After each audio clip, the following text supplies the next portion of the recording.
The terror of the unknown has always been at the very core of horror.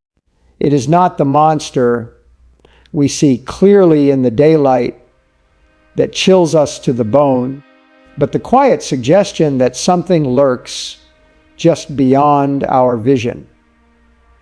In the story of Run for Your Life, Horror in the Dark, the unknown is not just an element of the night. It is the night itself. Darkness stretches out like an endless void, swallowing familiar shapes and turning ordinary paths into traps filled with unseen threats. Every whisper of wind becomes a breath from something standing too close. Every crunch of leaves underfoot feels like it doesn't belong to you. It is this sense of uncertainty, this gnawing suspicion that danger is real but hidden, that makes the experience unbearable. Humans are hardwired to fear what they cannot identify. In the absence of clarity, the imagination steps in, and it rarely paints a comforting picture. The sound in the bushes becomes claws scraping the earth. A shadow between trees becomes the outline of a figure with watching eyes. The longer the unknown stretches on, the more convincing the mind becomes that something sinister is out there.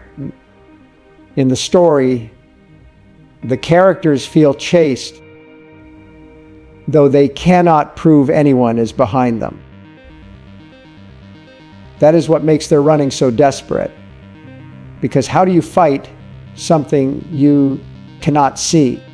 How do you prepare against an enemy that might not even exist in a physical form? The terror of the unknown is not about logic. It is about instinct, and instinct tells us to move faster, to flee before it is too late. Darkness strips away the comfort of certainty. During the day, a road is simply a road. At night, the same road becomes endless and dangerous, with the possibility that something waits just beyond the next step. The unknown transforms safety into vulnerability. That is why the chase feels so real in this story, even if the pursuer never fully shows itself. It is the primal understanding that anything could happen when we are blind to the world around us. The characters are not only running from an enemy, they are running from the fear of possibilities, from the weight of their own imagination that insists something is there, close, ready to strike. When the night grows silent, the silence itself becomes a presence. The absence of sound makes every sudden noise unbearable, like an announcement that the unknown is closing in. A branch snapping could be nothing more than nature, yet in the darkness, it becomes proof of pursuit. The more uncertain the situation, the stronger the fear grows. This kind of fear feeds on itself, spiraling until the characters no longer know if they are imagining danger or if it is truly breathing down their necks. And that confusion is the most dangerous weapon the unknown possesses, because it breaks down the barrier between reality and imagination, making every step, every heartbeat feel like survival. The terror of the unknown works because it denies closure.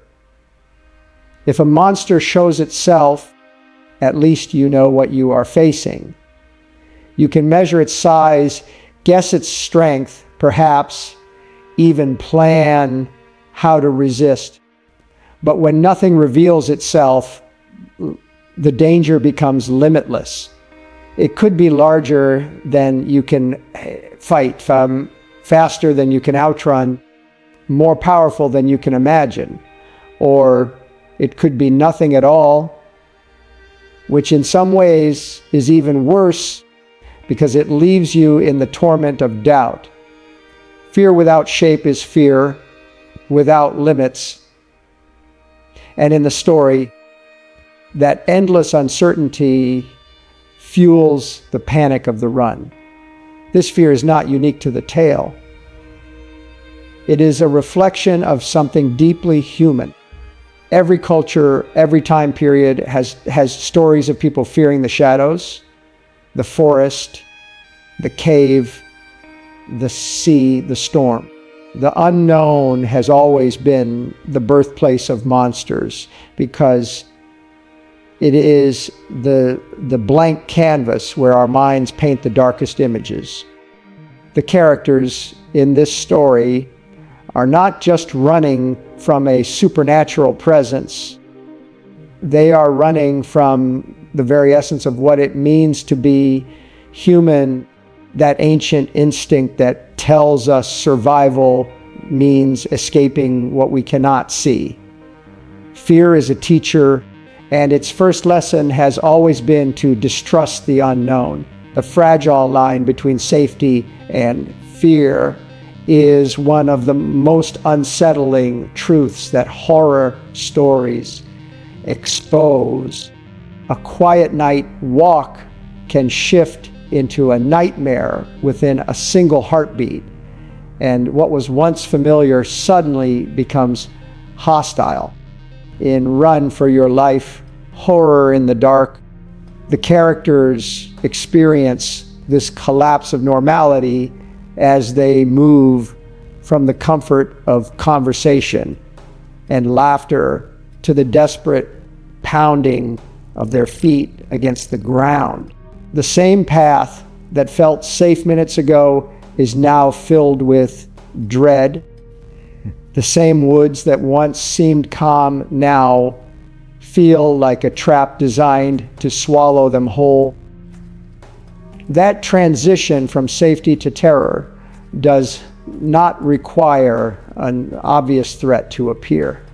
It is enough for the characters to sense that something is wrong, to feel eyes watching them, to hear a sound that should not be there. Fear does not wait for proof. It spreads like fire the moment safety feels fragile. The line is fragile because safety is, in truth, an illusion. We create it with walls, with lights, with numbers when we are in groups. But once darkness takes those comforts away, the illusion crumbles and the thin thread between calm and panic snaps. The characters know this when their laughter dies, suddenly at the sound of footsteps not belonging to them. They understand it when silence falls too heavily, as though the world is holding its breath.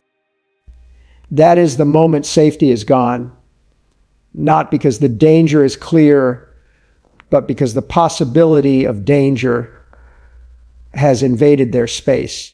Fear enters through the smallest cracks, and once it is inside, it consumes everything. What makes this transition so terrifying is how ordinary it feels at first. Safety lulls us into believing that nothing bad can happen, and fear proves how fragile that belief is. One moment, the characters are sure they are alone. The next, they cannot shake the feeling that someone is just out of sight. They begin to question every detail around them. And in that questioning, their sense of security disintegrates. The same trees that once lined their path now loom like prison bars. The air that once felt fresh and open now feels heavy, suffocating, filled with invisible weight.